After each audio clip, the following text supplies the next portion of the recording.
అందరికీ నమస్కారం. అందరూ ఎలా ఉన్నారు? నేనైతే కొంచెం బాలేదు. హెల్త్ అయితే కొంచెం అప్సెట్ అయిందనమాట. కానీ మీరు చాలా జాగ్రత్తగా ఉండాలి. కొంచెం క్లైమేట్ కూడా మారిపోయింది కదా! చాలా కేర్ తీసుకోవాలి ఫ్యామిలీ విషయంలో. మీరు కూడా సంతోషంగా, ఆరోగ్యంగా ఉండాలని మనస్ఫూర్తిగా కోరుకుంటున్నాను. నేను ఒక 2 డేస్ నుంచి వీడియోస్ అయితే సరిగ్గా షూట్ చేయలేదు. ర్యాండమ్ వ్లాగ్నే నేను ఈరోజు అప్లోడ్ చేద్దాం అనుకున్నాను. నేనైతే సండే మండే ఈ 2 డేస్ షూట్ చేసినవి నేను షేర్ చేసుకుంటున్నాను అనమాట. ఇక్కడ సండే అయితే మా నాన్నగారు వచ్చారు. అందుకని నాకు షూట్ చేయడం అయితే కుదరలేదు. మ్యాక్సిమం ట్రై చేశాను కానీ కుదరలేదు. ఎందుకంటే మా నాన్నగారు అయితే ఎలా వచ్చి అలా వెళ్ళిపోతారు మెరుపుతీగలాగా. 1 అవర్ కూడా సరిగ్గా ఉన్నట్టు అనిపించదు. ఎప్పుడు అడిగినా సరే ఈసారి వచ్చినప్పుడు ఉంటాను అని చెప్తూ ఉంటారు. కానీ వాళ్ళైతే అసలు 1 డే కూడా పూర్తిగా ఉండరు. ఏదైనా ఫంక్షన్స్ కానీ ఏదైనా మాకు ఎమర్జెన్సీ అయినప్పుడు కానీ ఉంటారనమాట. అది కూడా అమ్మ వస్తుంది. వాళ్ళు చాలా తక్కువగా వస్తూ ఉంటారు.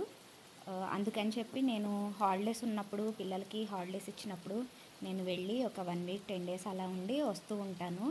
అందులోనూ వాళ్ళు ఊర్లో ఉంటారు కదా, ఇక్కడ ఉండడానికి కొంచెం ఇబ్బంది పడుతూ ఉంటారు. బయటకు వెళ్ళడానికి ఉండదు అని చెప్పి ఏం చెయ్యం కదా, ఊరికే ఉంటాం కదా ఇంట్లో అని చెప్పి తొందరగా రారు. ఈరోజైతే నేను ఉసిరికాయ పచ్చడిని అయితే పెట్టుకున్నాను అనమాట. కొన్ని ఉసిరికాయలు మార్కెట్ నుంచి తెచ్చాను. అవే నేను ఇక్కడ పచ్చడి పెడుతున్నాను. వీక్ డేస్ కంటే వీకెండ్లోనే మనకి ఎక్కువగా పని ఉంటుంది. పిల్లలు ఇంట్లోనే ఉంటారు, ఫ్యామిలీ అంతా ఇంట్లోనే ఉంటుంది కదా, అందుకనే ఆ రోజులే మనకి పని ఎక్కువగా ఉంటుంది. 2 పిల్లలతో ఫ్యామిలీని మెయింటైన్ చేయడం అంటే చాలా చాలా కష్టం. అది అలా చేసే వాళ్ళకే తెలుస్తుంది. ఇదైతే సండే షూట్ చేసింది. సండే అంటే మనకు కొంచెం ఎక్స్పెక్టేషన్స్ ఎక్కువ ఉంటాయి కదా ఫుడ్ విషయంలో. అందుకని చెప్పి 2-3 రకాలైతే చేయాలి. మేమైతే నాన్ వెజ్ తినం కాబట్టి మాకు సండే వెజ్ బిర్యానీ, పన్నీర్ అలాంటివి కుదిరితే, లేదంటే పప్పుచారు అలాంటివే ఉంటాయన్నమాట. ఇక్కడైతే మా సిద్ధుకి అన్నీ నేర్పిస్తూ ఉంటుంది. ఇదైతే ఈవినింగ్ అనమాట. ఇది ఈవినింగ్ షూట్ చేసింది. వాళ్ళిద్దరూ అలా చేస్తూ ఉన్నారు. సిద్ధు అయితే వాడికి నచ్చినట్టుగా చేసుకుంటున్నాడు అట్లా. కోవిడ్ వచ్చి వెళ్ళిన తర్వాత మ్యాక్సిమం అందరికీ ఓపికలు అయితే తగ్గిపోయినాయి. కోల్డ్కే అందరు తట్టుకోలేకపోతున్నారనమాట. నేనైతే అంతే. ఏది కొంచెం జలుబు వచ్చినా దగ్గు వచ్చినా తట్టుకోలేకపోతున్నాము. కాబట్టి మనం వీలైనంత వరకు హెల్త్ విషయంలో చాలా కేరింగ్గా ఉండాలి. ఇదైతే నేను ఆన్లైన్లో బుక్ చేశాను. ముగ్గు వేసుకోవడానికి స్టెన్సిల్స్ ఆర్డర్ పెట్టాను. అవి అన్నమాట చాలా అంటే చాలా బాగున్నాయి. ఇవి మీషోలో ఆర్డర్ పెట్టాను నేను. మొత్తం 16 అలా వచ్చాయి. చాలా బాగున్నాయి అన్నమాట. స్వస్తిక్, అలా ఓంకారము, స్వస్తిక్, పాదాలు, అమ్మవారి పాదాలు, డిజైన్స్ కూడా ఉన్నాయి. ముగ్గులు, చిన్న చిన్న ముగ్గులు డిజైన్స్ అట్లా ఉన్నాయి. పూర్ణ కుంభము అట్లాంటివి చాలా ఉన్నాయి. అవి క్వాలిటీ కూడా చాలా బాగున్నాయి. ప్లాస్టికే కానీ మందంగానే అనిపించింది నాకు. చాలా అంటే చాలా బాగున్నాయి. ఇప్పుడు వరలక్ష్మి వ్రతము అలాంటి వాటికి మనకి పనికొస్తాయి కదా, ఇంటి ముందు వేసుకోవడానికి డిజైన్స్ అని చెప్పి నేను ఆర్డర్ పెట్టాను. నేనైతే ఛానల్ స్టార్ట్ చేసి 1 మంత్ అయింది. డైలీ వీడియోస్ పోస్ట్ చేద్దామని చెప్పి డైలీ అట్లీస్ట్ షార్ట్ అయినా పోస్ట్ చేస్తున్నాను. కానీ ఈ 2 డేస్ నాకు అవ్వలేదన్నమాట. పోస్ట్ చేయడం నాకు అసలు కుదరలేదు. ప్లస్ నాకు కొంచెం హెల్త్ కూడా బాగాలేదు కదా, అందుకే నేను పోస్ట్ చేయలేకపోయాను. ఇక్కడ ఏంటంటే నేను మా వారి కోసం మార్నింగే ఆయన మెంతుల వాటర్ తాగుతారు. అయితే ఒకరోజు స్కిప్ చేశారు ఆయన. అయితే వాటిని అవి బాగా నానిపోయి ఉన్నాయి, మొలకలు కూడా వాటర్లోనే స్టార్ట్ అయిపోయాయి. అందుకని చెప్పి నేను వాటిని ఒక కుండీలో వేశాను.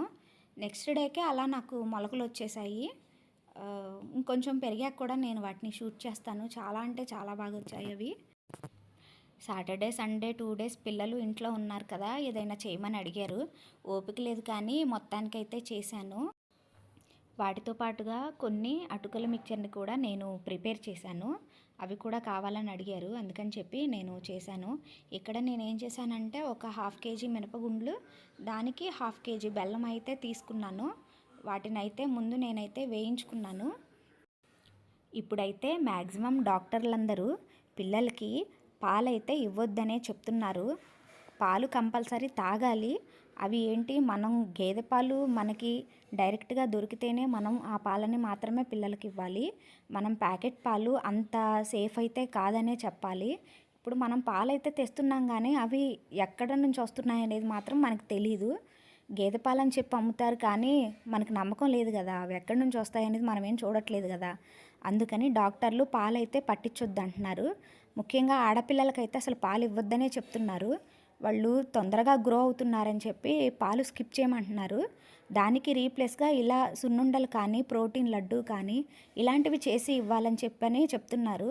మా డాక్టర్ అయితే 2-3 టైమ్స్ అలా చెప్పారు. పాలు తాకపోతే వదిలేసేయమనే చెప్పారు.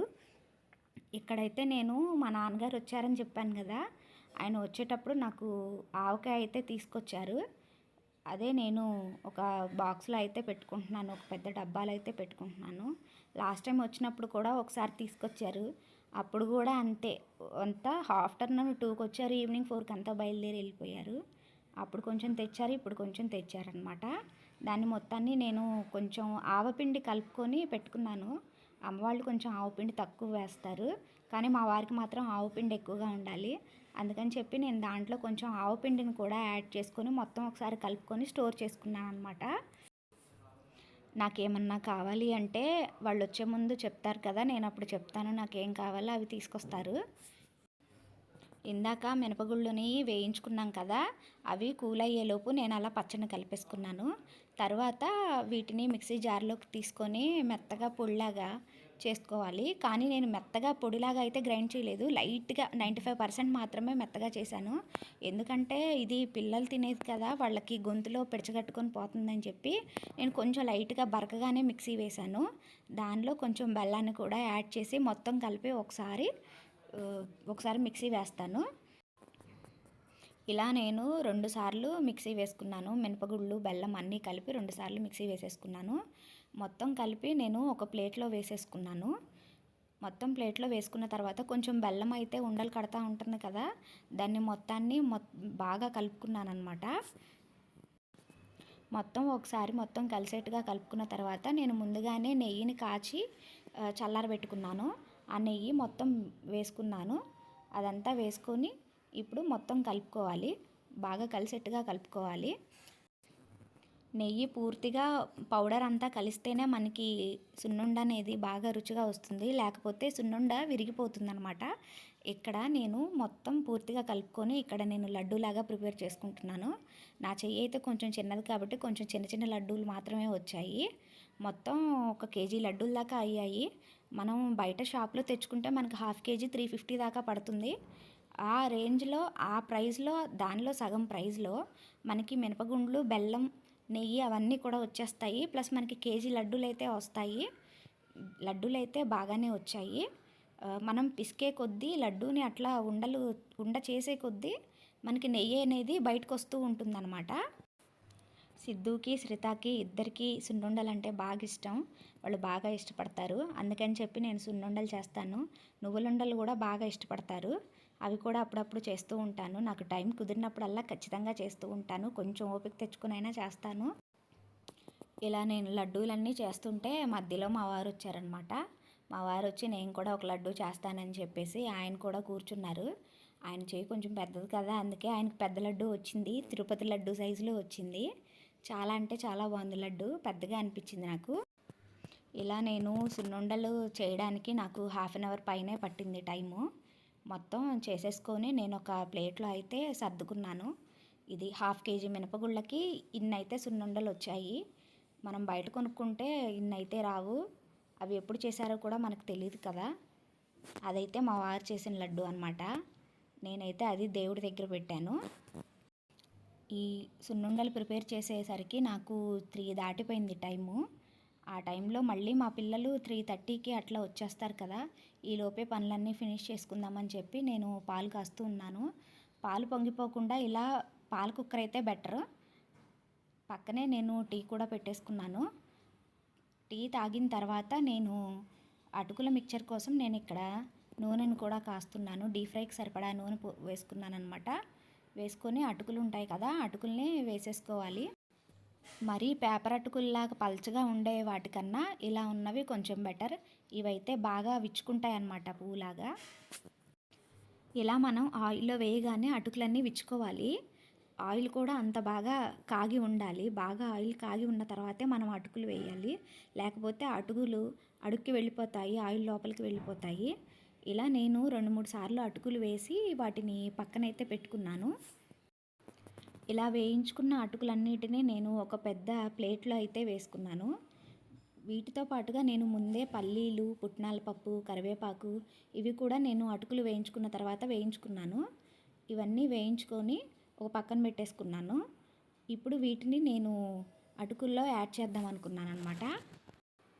ఎక్కువసేపు అటుకులు బయట ఉంటే మెత్తబడిపోతాయి గాలికి అని చెప్పి వెంటనే అటుకుల్ని కలిపేసుకున్నాను అటుకుల మిక్చర్ కోసం. ఇక్కడ నేను అటుకులు ఉన్నాయి కదా, దానికి ఒక స్పూన్ పసుపుని యాడ్ చేసుకున్నాను. పసుపుతో పాటుగా కొంచెం కారం కూడా నేను యాడ్ చేసుకున్నాను. కారము మరియు దాంతోపాటు నేను ఉప్పును కూడా యాడ్ చేసుకున్నాను. మొత్తం యాడ్ చేసుకున్న తర్వాత నేను మళ్ళీ వాటిలో ఒక స్పూన్ ధనియాల పొడి, జీలకర్ర పొడి నేను కలిపి పట్టుకొని స్టోర్ చేసుకుంటాను. ఆ పొడిని నేను ఒక స్పూన్ యాడ్ చేసుకున్నాను. తరువాత దీనిలో ముందుగా వేయించి పెట్టుకున్న పల్లీలు, పుట్నాలు, కరివేపాకు ఇవి కూడా నేను యాడ్ చేసుకున్నాను. ఇవన్నీ యాడ్ చేసుకున్న తర్వాత మనం మొత్తం ఒకసారి గరిటెతో కలుపుకోవాలి. కారం, ఉప్పు, పసుపు, ధనియాల, జీలకర్ర పొడి అటుకుల మొత్తానికి పూర్తిగా పట్టేలా మనం మొత్తం కింద నుంచి పైకి మొత్తం కలుపుకోవాలి. మొత్తం కలుపుకున్న తర్వాత ఇలా వచ్చింది. ఇంతేనండి అటుకుల మిక్చర్. చాలా simple. Evening time tea time స్నాక్స్కి చాలా అంటే చాలా బాగుంటుంది. మీరు కూడా ఒకసారి ట్రై చేయండి. ఇదేనండి నా ఈ 2 రోజుల ర్యాండమ్ వ్లాగ్. మీకు కూడా నేను చేసిన సున్నుండలు, అటుకుల మిక్చర్ నచ్చాయా? నచ్చితే తప్పకుండా లైక్ చేయండి. కొత్త వాళ్ళు ఎవరన్నా నా వీడియోస్ చూస్తూ ఉంటే తప్పకుండా సబ్స్క్రైబ్ చేసుకోండి. ఇప్పుడు క్లైమేట్ కూడా బాలేదు కదా, జాగ్రత్తగా ఉండండి. మరో మంచి వీడియోతో మళ్ళీ కలుద్దాం. బాయ్ బాయ్ అందరికీ.